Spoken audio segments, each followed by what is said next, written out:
weekend that the show, or the Thursday night that the show premiered. So McNally is very special to me. I've just gotten back from 3 months in Germany, where I was lucky enough to be writer-in-residence at the Habecker Institute for Advanced Study, which is patterned after the Institute for Advanced Study in Princeton, New Jersey, where J. Robert Oppenheimer was the director after the Manhattan Project. Some of you know I wrote the novel, The Oppenheimer Alternative, about Oppie and his gang. And Albert Einstein spent his later years and had a fabulous time there. But I have to say, there are no land acknowledgements in Germany. I went to many an event and I didn't realize how much the land acknowledgement had become important to me as a settler, to acknowledge my debt to the people who have been the stewards of the land.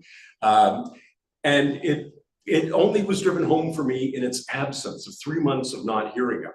And so in addition to the wonderful land acknowledgement that was made on behalf of McNally Robinson, I will point out that this novel was written in Mississauga, Ontario, Canada, which is named for the Mississaugas of the Credit Nation, who are an Algonquin tribe, whose unceded land upon which I am lucky enough to get to compose my books. I've also been very lucky and privileged for over a decade now to mentor a Cree writer who lives here in Winnipeg, Shayla Elizabeth, who is one of the few Indigenous writers who chooses, there are many who write about the future, and hopefully a positive future for everybody, but there are not many who do hard science fiction and read Analog, which is the magazine that's the bastion, which Shayla does, and I'm delighted to see her here tonight. I'm thrilled to be back in Winnipeg. It's a city that's near and dear to my heart. In the front row here is, now, one of the things they do in Germany is whatever titles you have, they all go in front of your name. Whereas in North America, we put your highest ranked title. So, but Jim has so many titles in front of his name, I will share them all with you because he is the Reverend Dr. Professor James Christie, who was the Dean of Theology at now Emeritus at the University of Winnipeg, and was instrumental some years gone by in getting me an honorary doctorate from the University of Winnipeg. So I really do mean it when I say that Winnipeg is near and dear to my heart. He and the then Dean of Science co-sponsored the doctorate in large part because of the thoughtful treatment of the science and religion dialogue in my books. And I'm very, very grateful to Jim for being here. Thank you, Jim. The Downloaded 2 is a very obvious title that it is a sequel to The Downloaded. The Downloaded came out 2 years ago. I had zero intention of writing a sequel. In fact, my intention was to wrap everything up into the neatest possible package. And for those of you who have read The Downloaded or listened to the audiobook version, you know that there's an epilogue, 2 pages at the end of the book, or maybe 3, that is 500 years in the future. So not only had I wrapped up all the plot lines, but I took a big step back and made sure they were all nailed down. And so when there was a fan demand for a sequel, the book came out originally as an Audible original from Audible, with Brendan Fraser as the lead narrator. And Audible came to me and said, we need a sequel. And I said, there is no sequel. And some of you will know how my huge fondness for the Planet of the Apes franchise. And in this book, there are scenes set in a virtual reality reconstruction of Beneath the Planet of the Apes. Now, if you remember Beneath the Planet of the Apes, it's the second Planet of the Apes film. And Charlton Heston agreed to be in it. He didn't want to. Back in the day, and he says he's an idiot. In retrospect, he's not dead, but before he died, he admitted, I was an idiot. I didn't know that sequels were going to be the engine that drove Hollywood in the future. It used to be you just did a sequel as a quick money-making thing from a successful film as a kind of a smash and grab. It was way before everybody was doing a franchise. And so his condition was that he would only appear in a cameo. And so they knew it was going to be the end of the series. And you pantomimed it just a moment ago. They blow up the planet at the end of it. And then Paul Dane, who had been the screenwriter for Beneath the Planet of the Apes, Academy Award winner Paul Dane, got a telegram. He lived in England. Apes Live, sequel required. And I felt very much like Paul Dane when Audible said sequel required to something where I thought I had finished the storyline completely. So I spent weeks racking my brain to try and find, are there any lacunae, any interstices, any places in the narrative to put something new in there. And the more I thought about it, the harder it seemed to do, until, as there's Gerald Brandt in the front row, very fine local science fiction author published by Daw Books. The Courier was his first of 6 excellent science fiction novels. You know this as well as I do. At some point, and then the penny drops, the epiphany happens, and all the pieces fall into place, and you go, I still got it. Well, that happened eventually with Downloaded 2, and I'm going to read you the first chapter, which takes 9 minutes. And because it's the first chapter of a sequel, there's some degree of recapitulation, of course, of what happened in the first book. I was very pleased. The Post Media newspaper chain, which is the Ottawa Citizen, the Calgary Herald, the Edmonton Journal, and so forth, did a full-page interview with me last Saturday. And the interviewer, Eric Volmers, who's been covering my career since it started in 1990, had not read the original Downloaded. He'd only read the Downloaded 2. So I had the opportunity to say to Eric, he was interviewing, I said, let me turn the tables. Could you follow it as a standalone novel without having read the original? I said, yeah, fine, I'd love that. No problem at all, which relieved me enormously because I wanted to stand alone as a work of merit on its own, with its own plotline. You have a Daw SF shirt. Look at that. I just mentioned Gerald Brandt. This gentleman here, you can't see it in the live stream. There's a gentleman in the audience wearing the famous yellow and black logo of Daw Books, which is Donald A. Wollheim, the founding publisher of one of the signature science fiction and fantasy lines in the world, now affiliated with Penguin Random House, or was affiliated with Penguin Random House. Excellent, glad to have you here. I was just taken aback by a t-shirt, right? That's pretty, what does your t-shirt say? The Beatles, yeah, they're pretty good too. So I asked Eric, and he said, yeah, you can follow it just fine. So I'm gonna read you the opening, and I do think that I came up with a fresh storyline. I think it does stand on its own. But lo and behold, we do have copies of the first volume too. So if you want to get volume 1 as well, you certainly can. So the title of the book is, so I was going to call the book, I had a debate with myself and with my publisher and so forth, what I was going to call the book. Audible said that the sequel is going to be the Downloaded 2, because that they just number it. It's kind of like Fast and Furious 4, you know, it seems kind of cheesy. And so I wanted to title the book Ghosts in the Machine, which is the subtitle, and then maybe have somewhere of the sequel to the Downloaded. But ultimately, because Audible was spending so much money to advertise the Downloaded 2, including in Toronto, posters in the subway stations, you know, all kinds of stuff to promote this, which was fabulous. I thought it would be foolish to use a title other than theirs. So it's the Downloaded 2, but then we made it, even though it's the subtitle, the favorite title is in bigger type, Ghosts in the Machine underneath it. So this is the opening, and Ghosts in the Machine is the title, and I start off with a definition in the singular. Ghost in the machine, term used by philosophers for the concept of the mind existing separately from the body. Chapter 1. 7 years had passed since I found the child's corpse. But I still had nightmares about it. Shortly after we'd all downloaded out of our individual virtual silos, we'd split into teams and searched inside the Quantum Cryonics Institute for items that might increase our chances of survival. Back then, the astronauts were still suspicious of us ex-convicts, so I was accompanied by their captain, Letitia Garvey. I'm an old movie buff. I guess they're all old movies now. And Letitia reminded me of Whitney Houston, the singer who starred in The Bodyguard. I wish I could say I looked like her leading man, Kevin Costner. More like what you'd get if you stuck Peter Lorre's head on the linebacker's body. In the Institute's security office, we found a cabinet sealed with a padlock. Letitia held up a finger, the just a minute one, not the up yours one, and scooted out the door. When she returned, she was brandishing a crowbar. Where did you get that? I asked. It's the one that cracked open Mikhail's skull, she replied. Her crew member, Mikhail Sidorov, hadn't yet been able to download because ages ago, someone, back then, we didn't yet know who, had smashed open his cryo coffin and staved in his skull. Letitia used the crowbar to pop off the bracket holding the padlock. Inside was a box of ammunition and a pistol. But God only knew if it would work after all these centuries. Funny thing, I'm a convicted murderer, but I hate guns. Letitia, though, had no compunctions about picking the damn thing up. In honor of poor Mikhail, she announced, henceforth, this shall be known as Chekhov's gun.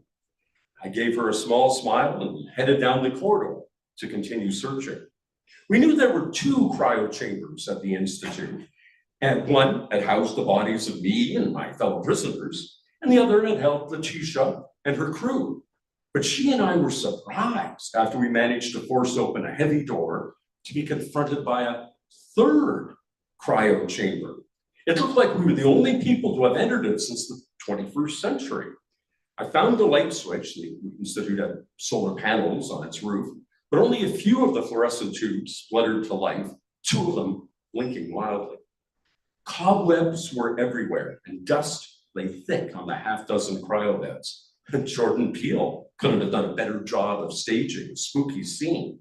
Letitia began rummaging through the cupboards, and I went to the coffins. The first 5 were open, their curved covers retracted into the sides of the units, revealing the emptiness within. But the sixth was closed, or, well, mostly closed. There was an inch-wide gap where the 2 covers were supposed to join up, as if over the centuries, a seal had failed, and they slipped back slightly. In the flickering light, I could make out something inside. I called Letitia over. We yanked the covers down, and my heart jumped. Empty eye sockets stared up at us from the desiccated body of a child. What little skin remained was shriveled and gray. The longish dark hair, mostly still attached to the skull, made me think this might have been a girl. We'll have to give her a proper burial, I said. Letitia glared at me like I was an idiot. We can't bury every damn skeleton we find. There are thousands of them in the ruins of Waterloo. For Christ's sake, I snapped. This was somebody's daughter. She scowled, looking like she was going to object some more, maybe pointing out that all of the corpses we'd stumbled upon outside had been someone's son or daughter. But then her face softened. Roscoe, did you have a little girl of your own? And I did. Tears filled my vision. Annabelle, I said softly. I'm so sorry, Letitia said, looking at me now with compassionate eyes. But then, uncomfortable with the moment, she tipped her head down, peering again at the tiny corpse. This place didn't take commercial clients, she said, sounding baffled. Why on earth would they freeze a child? It's a sea change. I'd had no idea then, and here now, 7 years later, it's still a mystery, almost as much as how a convict like me ended up being the mayor of Phoenix, which is what we call our little community of survivors. That certainly wasn't the trajectory I thought my life would take, nor did I think I'd ever find love again. My first marriage to Darlita had only lasted a couple of years before she wisely dumped me. And yeah, I'd fallen too hard, maybe, and too fast for Valentina shortly after we'd all downloaded. Decades without any real human company makes a man desperate to form attachments. But even if it happened quickly, it was real. It was as real as it gets. But Valentina was only here for a month before she decided to re-upload back into the pyramid-shaped quantum computer at the heart of the Institute. Since then, she's been living virtually as the woman she couldn't be, in this post-apocalyptic world. And no, I haven't forgotten her and never will. But 7 years is a long time. And miracle of miracles, I eventually did find love again. Marie and I got married last year. Raywan, one of the genetically engineered descendants of the original human settlers on Mars, officiated via telepresence. I'd always liked Marie, but it seemed insane to pursue a relationship with another astronaut. I'd lost Darlita, I'd lost Valentina. I couldn't take being left again.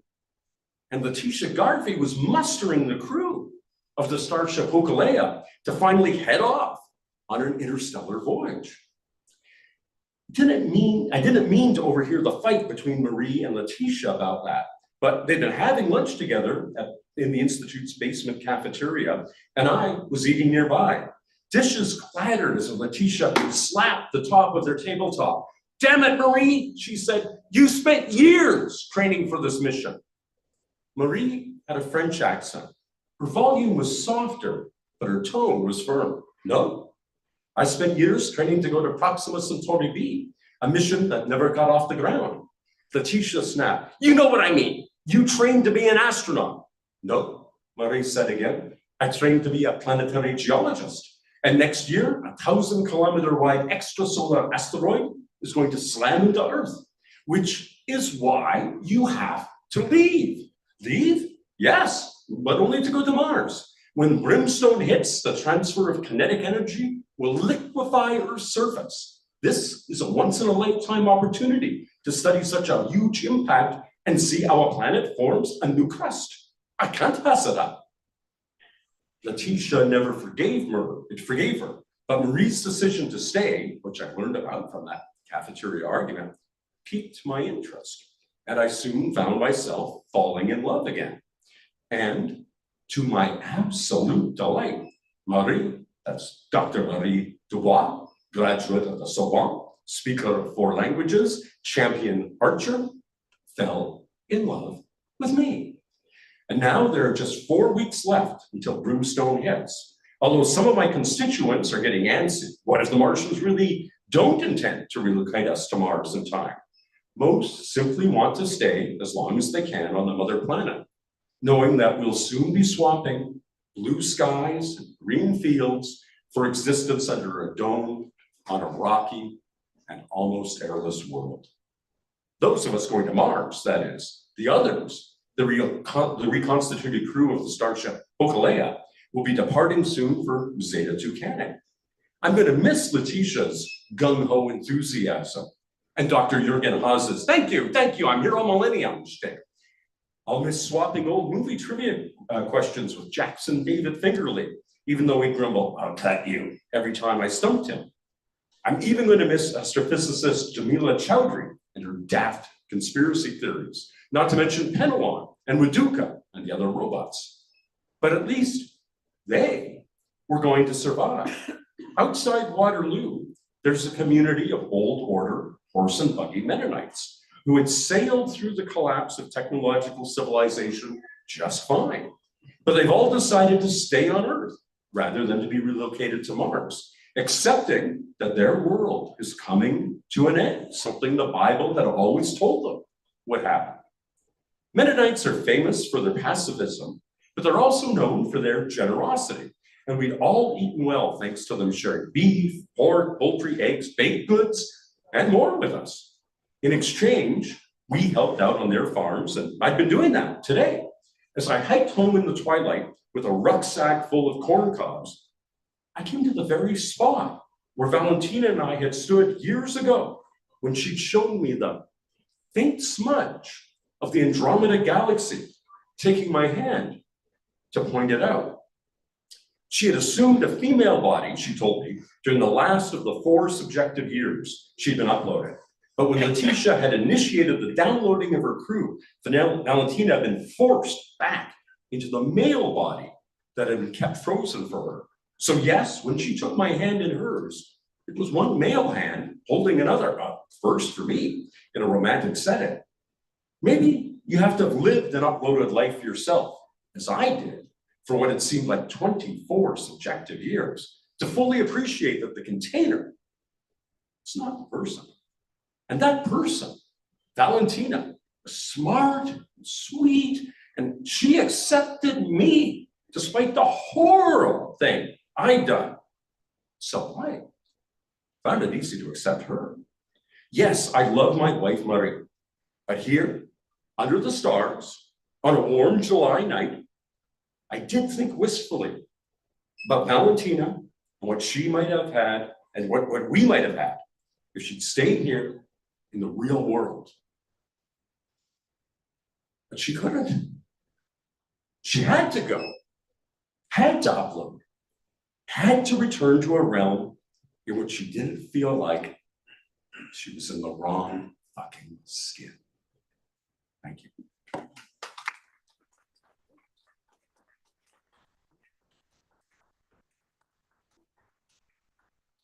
Valentina's last name is Solomon, and her first name, and there's a biblical, obviously, resonance there. King Solomon, of course, being asked to solve a problem of one body and two people who wanted it.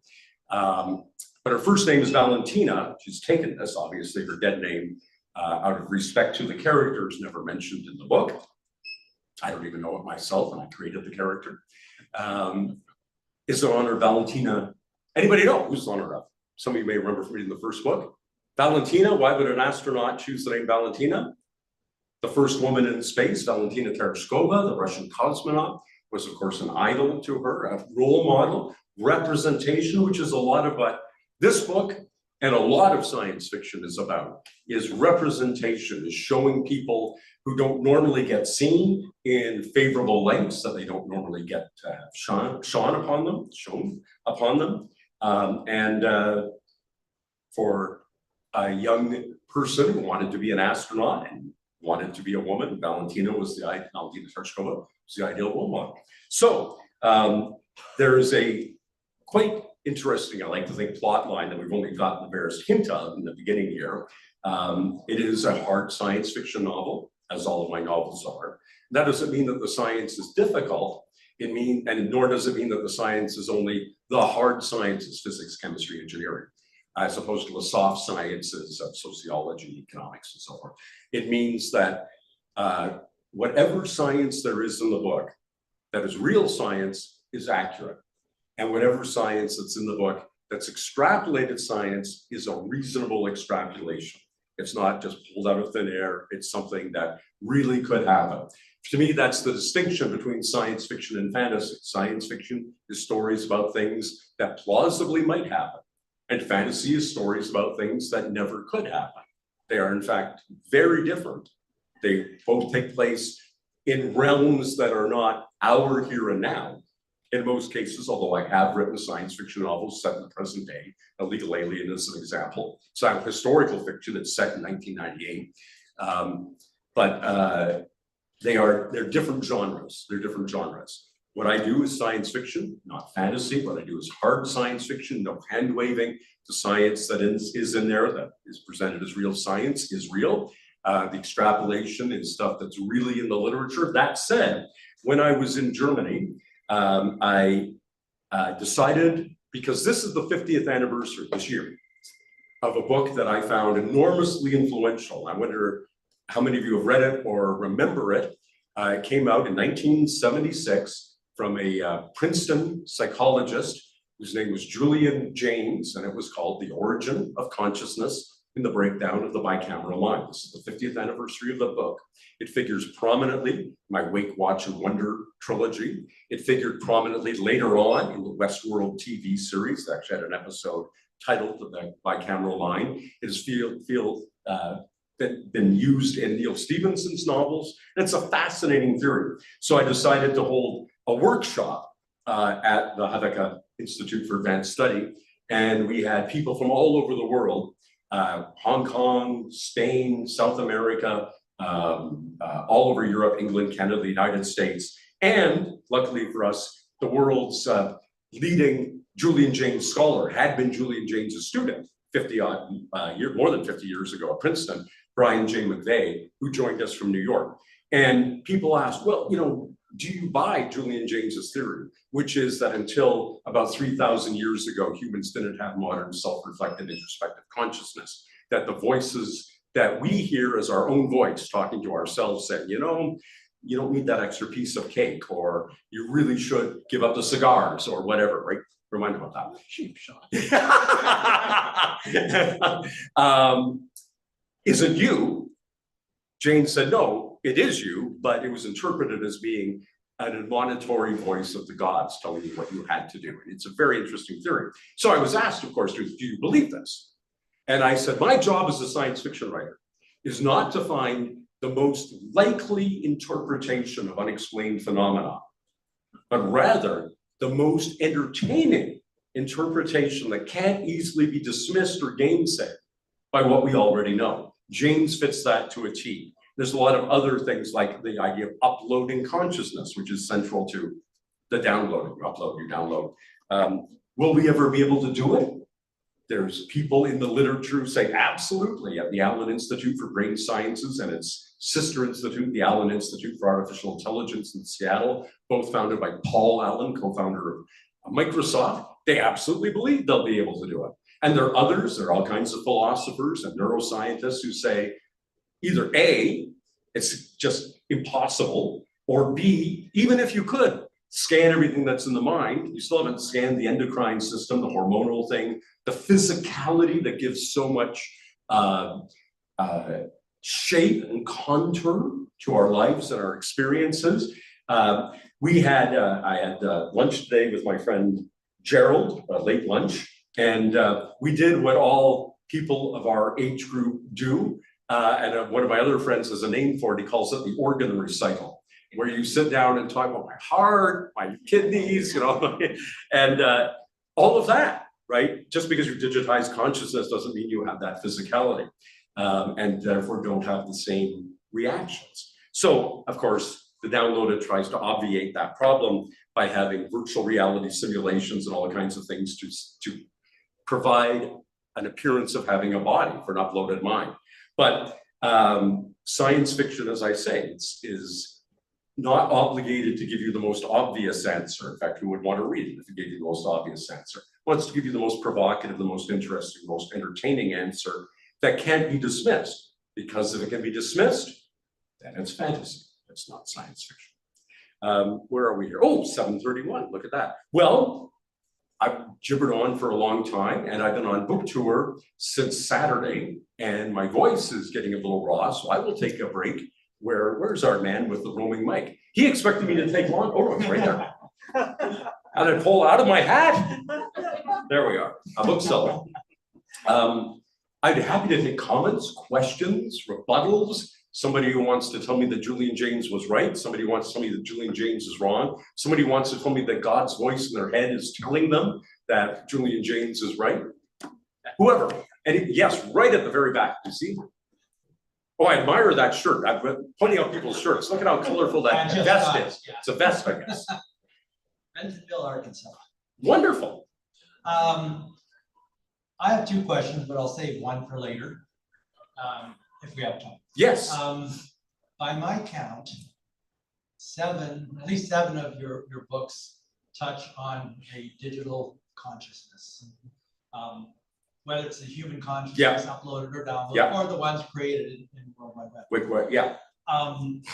Obviously, this is an area of extreme interest to you, and I just want you to elaborate on your thoughts of why you're falling there more often than not lately, and what else can we expect? Sure. Digital consciousness. Thank you for the question. So you prepended the word digital to the word consciousness. I am fascinated by consciousness. When I did a minor in psychology, and the word consciousness was never mentioned. I finished it in 1982. And we were coming off the era of behaviorism, which was the school of thought of Watson and Skinner, that the brain was just a black box. You put the right input in and you'll get a predictable output. Operant conditioning. You could instill in a child, give me a child and you can make it anything you want. You could make it a monster, you could make it a saint, just by punishing and rewarding behaviors. And consciousness was not part of the landscape.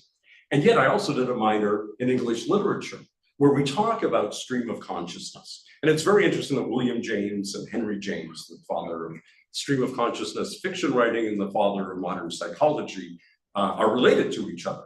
I was fascinated by this, but there was no science of consciousness. About 15 years ago, I got invited, because of the recurring themes in my book, to books, plural, to give a keynote address at what was then called the Toward a Science of Consciousness conference, held by the University of Arizona in Tucson, came to be generally known as the Tucson Conference, held every 2 years. And all sorts of people were there. And this is what interested me. I'm fascinated by multidisciplinary things. I originally set out to be a paleontologist, but that's a hyper-specialized field. And I love the fact that studying consciousness means studying early childhood education. Where does theory of mind, the recognition that somebody else has different thoughts in their head than you have, when does that emerge? How does that emerge? How does a child acquire language? Philosophy, cogito ergo sum. I think, therefore I am. I can prove it to myself. I can't prove it to me about any one of you that you are conscious. I can only prove it to myself through introspection, that I am conscious. Explored that in Quantum Night, that maybe a large number of you aren't conscious. We'll have a determinative test at the end. Those who buy the book are the conscious ones. And the rest of you will have to fear forever as the walking zombies. So make good choices, as my mother always used to say. Philosophers, neuroscientists, AI researchers, early childhood educators, Julian Jaynes, who was a philologist, besides being a psychologist, study of ancient languages. All of this comes together in the study of consciousness. And indeed, digital consciousness, certainly, it interests me a great deal. But remember the Neanderthal Parallax series, Hominids, Humans, and Hybrids, is about an alternate version of human consciousness that, although there's some AI in the books, it's really about biologically different consciousness. Calculating God has, of course, extraterrestrials in it, as does Starplex, and it's about biologically different consciousness. So it's consciousness that interests me, and particularly because it is this problem that may be fundamentally insoluble. We may never know what consciousness is, or ever get people to agree on a definition. If you can't agree on a definition, then you're just arguing at cross purposes. But the multidisciplinary thing just appealed to me so much. All these different disciplines come together to try and crack the problem of, as they say in consciousness studies, why is it like something to be us? Why is it not just being without any interiority, any inner experience? Why don't we just go about and do things the way we presume that ants go about and do things? Why is it like something? Why can you put in metaphoric language, I feel like this today?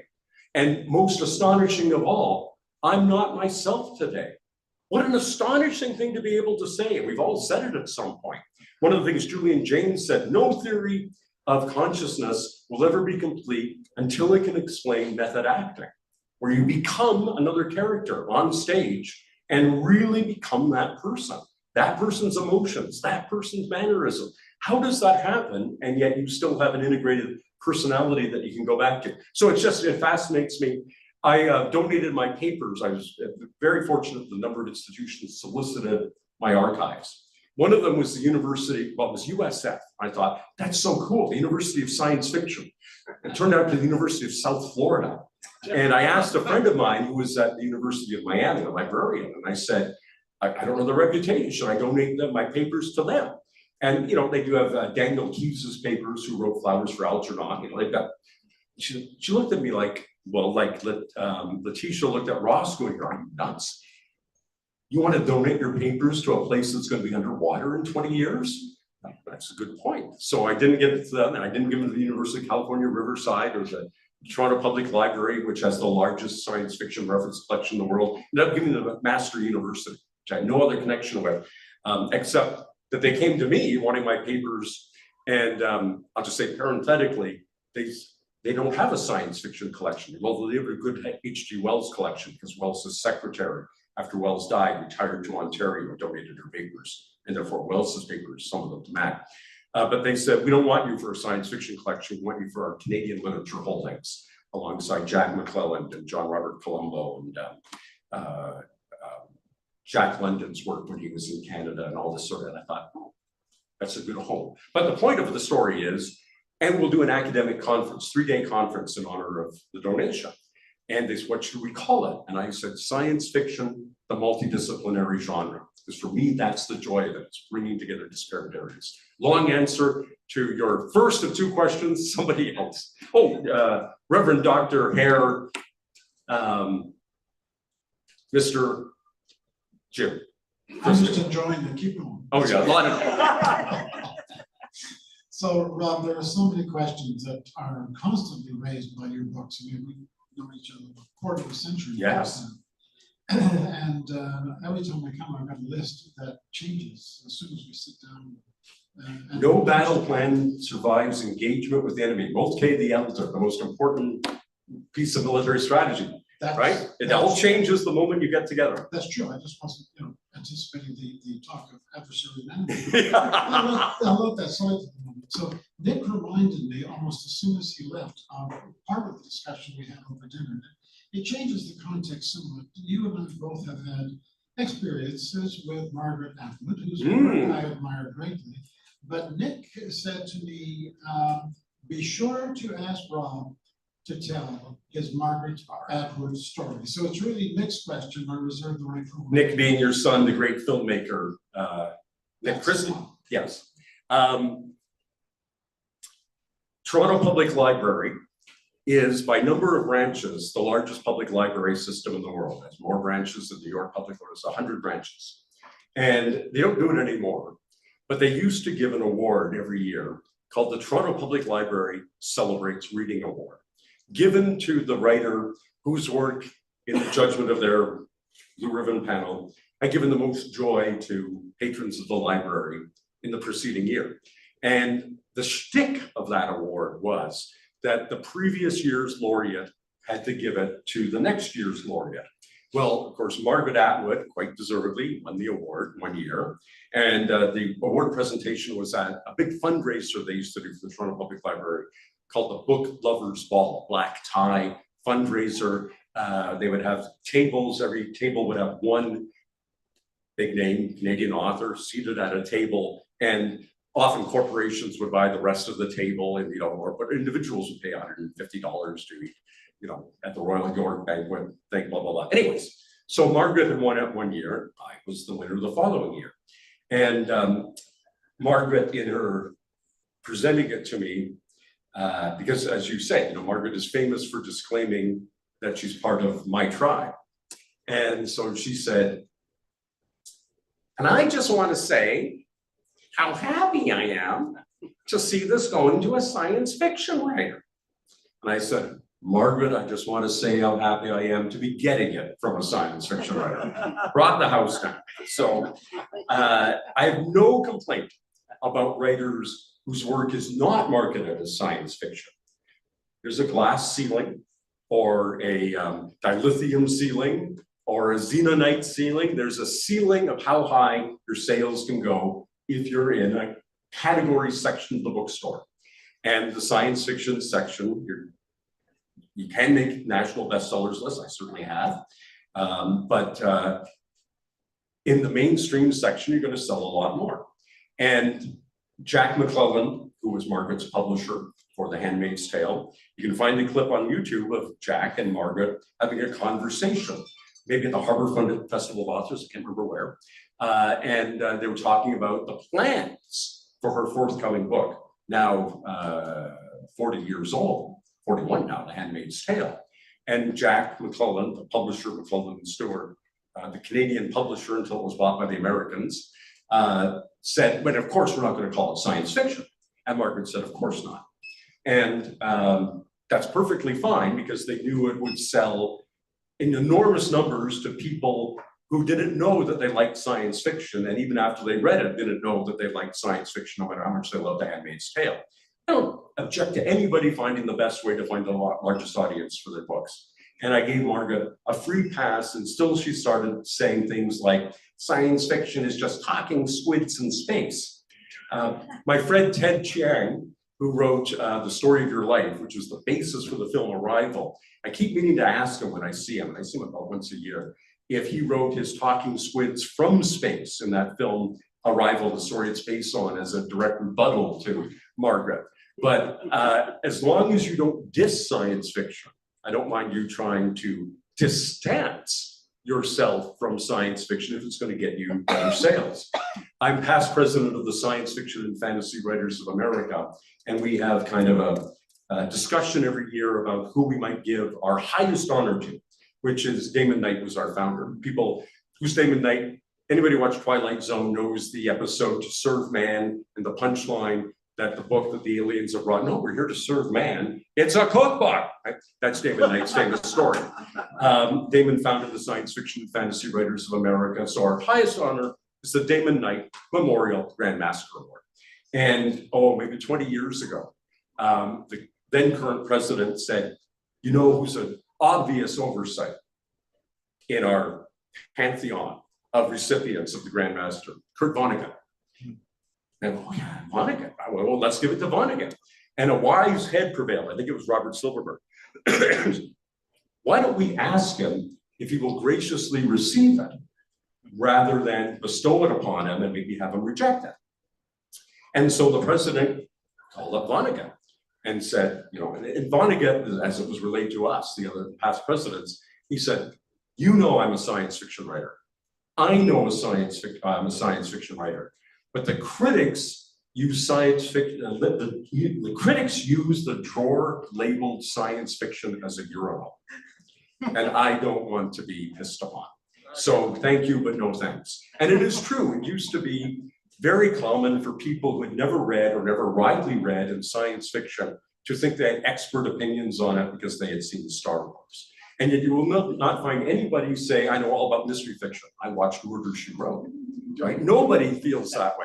But everybody feels, I've seen Star Wars, I understand what it's all about. Well, it's also The Handmaid's Tale. It's also 1984. It's also Brave New World. It's also H.G. Wells' The War of the Worlds, the first science fiction novel ever written by a woman, Mary Shelley, 1818. It's the Frankenstein or the modern Prometheus. It's this whole wide panoply of things that are thought experiments that are either unethical, impractical, or impossible to conduct in the real world that are worth conducting because they say something illuminating about the human condition. That's what science fiction is. But a lot of people, a lot of critics think no. And so I can understand why Kurt and Margaret didn't want to be labeled as that, but that's the answer to your question. No. Can I have a quick supplementary? Right, so here's my observation question. Last week, we participated in a webinar that turned in the end to be international on AI and its impact on religion. AI, Faith, and the Future of Humanity, sponsored by the Canadian Multi-Faith Federation. Yes. I can remember that. Anyway, it was good. But here's the question that comes back again from our conversation earlier this evening and on other occasions over the years. You recall that I've often observed that if people want to understand in the religious world biblical prophecy, the only place that they can go to grasp what biblical prophecy actually was about is to the genre of science fiction. And in terms of cross-disciplinary alliances, Paul Fader and you and I, the Reverend Paul Fader, absolutely, sort of thing over many years. Yes, there's a natural intersection between the religious worldview set free of some of the fundamentalist tendencies that has, I think, occupies natural fertile ground for cross-pollination. If you have any further thoughts on that, I'd love to. When I was an arrogant teenager, I thought that all religious people were benighted fools. And yet here we are. And yet here we are.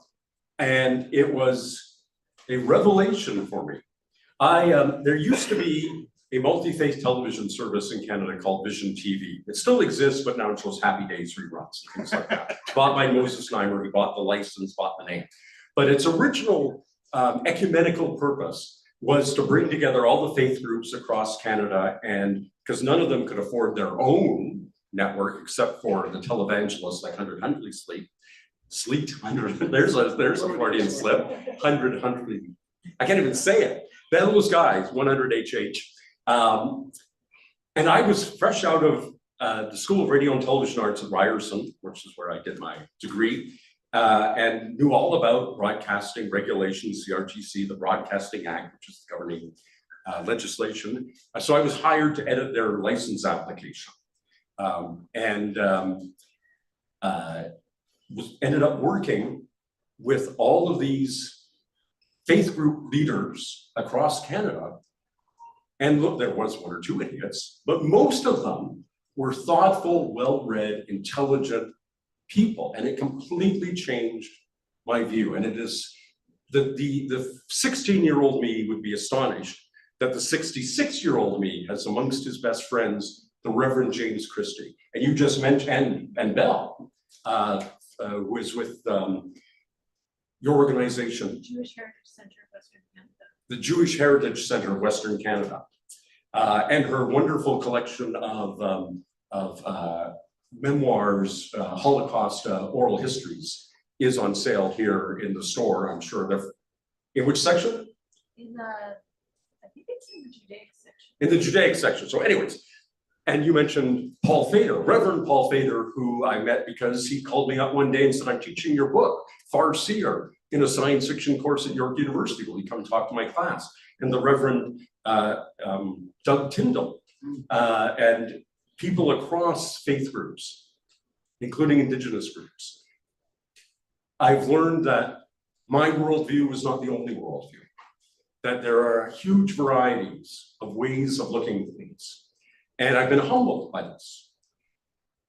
As is common, my male cousins are colorblind, red-green colorblind.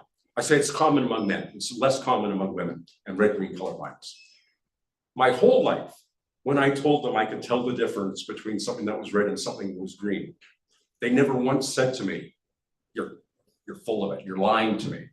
So when somebody says to me they've had an experience of the numinous, the spiritual, which I've never had, it behooves me to have the same humility that my cousins had and say, it's your experience, you own it, it's real to you, it meant something to you, and it may in fact have reality that broadly beyond just you, it may be how reality works. And I've learned an enormous amount through my dialogue with people of faith, with faith-based organizations. And Stephen, I wanted to be a paleontologist. Stephen Jay Gould, of course, was a paleontologist, Harvard paleontologist, but he was the idiot who said that science and religion are non-overlapping magisteria. Great phrase, poetic phrase, which they have nothing to do with each other. Instead of being, when you look at the history of science, Isaac Newton was a religious man.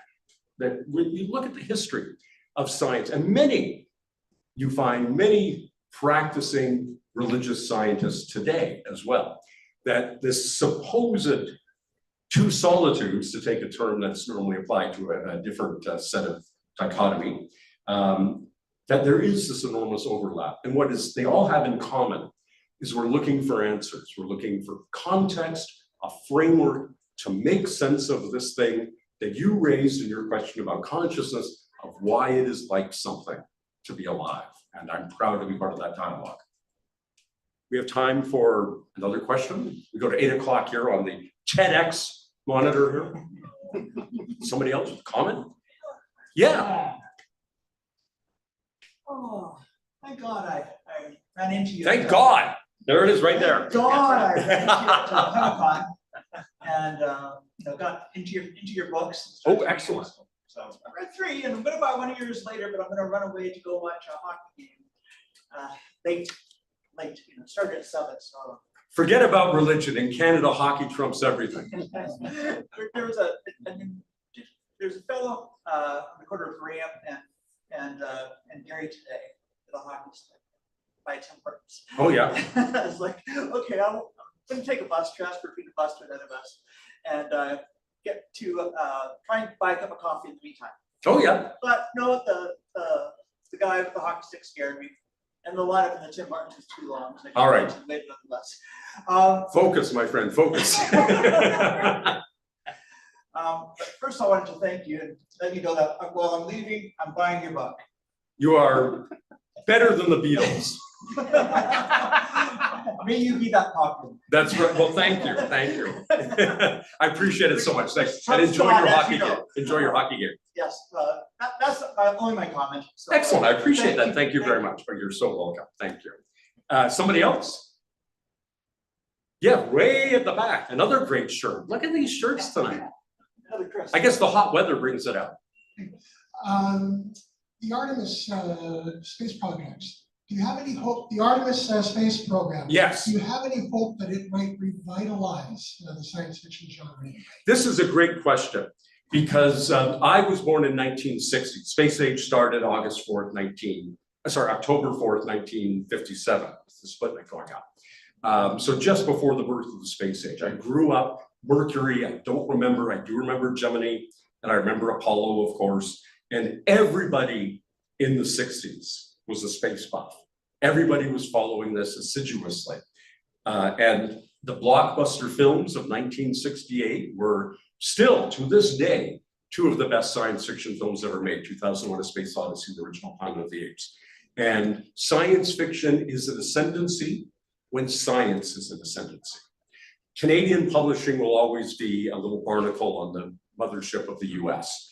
The United States is not a pro-science dominion, if I can use that word, at this particular time. They deny in many, well, you know, Texas is such a large school board that textbook companies have to cater to Texas across all 50 states because Texas buys so many books. So they don't emphasize or sometimes don't even discuss the core truth of modern biology, which is evolution through natural selection. The core truth of modern physics and astronomy and cosmology is that the universe is 13.8 billion years old, but there are a lot of places where they don't teach that in the United States. So we have we also always had, particularly here in North America, not so much in Europe, this, for whatever reason, walling off science. You can be a sports nut, everybody says that's fine. You can be a chess player, that's lovely. You can collect, as a friend of mine does, beer cans. Terrific. You're interested in science? A nerd, right? For some reason, we have labeled it as something that it's almost a taint to be interested in. And as long as that is the ethos, science fiction doesn't thrive. Now, I was lucky enough in 2023 to be guest of honor at the World Science Fiction Convention for the first time when it was ever held in China. My co-guest of honor was my old friend Cixin Liu, who wrote The Three-Body Problem. Yes, absolutely. I will tell Liu that you said that, or that you didn't say that, but made noises by moving parts of your body. And they had, as part of the opening ceremonies, a parade of university science fiction clubs. Every university campus across China, so this is thousands of universities for their 1.4 billion people, has an officially state-sponsored science fiction club because China looked at the United States and how it became ascendant in science and technology in the 60s, 70s, 80s, right up into the birth of the World Wide Web. And it was people who read science fiction going into STEM careers, science, technology, engineering, mathematics. If you ask young Chinese people, I've been to China. Last night I was corrected. I was at Audrey's Books, which is another very fine bookstore in Edmonton. And a Chinese woman came up, about 20, and said, I'm a fan of your work. I'm here from China. I said, oh, what are you doing here? I'm studying at the University of Alberta. And she said, you're very popular in China. I said, yeah, I know. I've been to China 6 times. She goes, 7? Oh, is it 7? Yes, you've been 7. Oh, okay, all right. They love science fiction in China. And over here, or any bookstore, fantasy overwhelms the science fiction section. In China, they are very much know that their technological future, their actual engagement with climate change, with AI, all of this, depends on a scientifically literate population, engagement and mitigation of those issues and others. So yeah, Artemis, I hope that it will rekindle, and other space things. And certainly it's lovely to see so many people on Facebook and elsewhere posting, say, James Webb Space Telescope imagery, that we may be able to rekindle it, the kind of interest that we had when we said that our future, was science. Our future was understanding reality. Our future was engaging with a consensus about how the world really is, rather than everybody having, well, you're entitled to your opinion. Those are your facts. They're only facts. There are only facts, and there's shared consensus reality unless we're delusional. So I hope that Artemis and other things will bring us back to that, but it's a long journey back. So I mentioned, we got 60 seconds left here before we do this. I mentioned the World Science Fiction Convention. World Science Fiction Convention was here in Winnipeg in 1994. Who was here there? Any of you, Adam? Oh, it was great. I came from out of town. You just had to go down the street. It was great. But this year, it will be, not this year, it's in Los Angeles. Next year, it'll be in Montreal. And in 2030, it almost certainly will be in Edmonton, Alberta. And I promised the people at Audrey's, actually, one of their booksellers is on the committee to bring the World Science Fiction Convention to Edmonton in 2030. So when you come and get one of my books, if you're so inclined to do so, I have lovely bookmarks, which I'll run out of pretty soon, so be near the front of the line. Get information about the World Science Fiction Convention, the most important convention where the Hugo Awards are given, being quite conceivably very nearby in just 4 years' time. You can start planning and saving your pennies for that trip. I want to thank you all so, so much for listening to my long rambling answers, for coming out to hear me, for melting in the setting sun over here in the corner, and you too there, and for the audience that joined us live on YouTube and subsequently will watch the recording on YouTube. As we say in the science fiction game, live long and prosper, and as we say in Canada, hey. Thank you all so much. Thank you.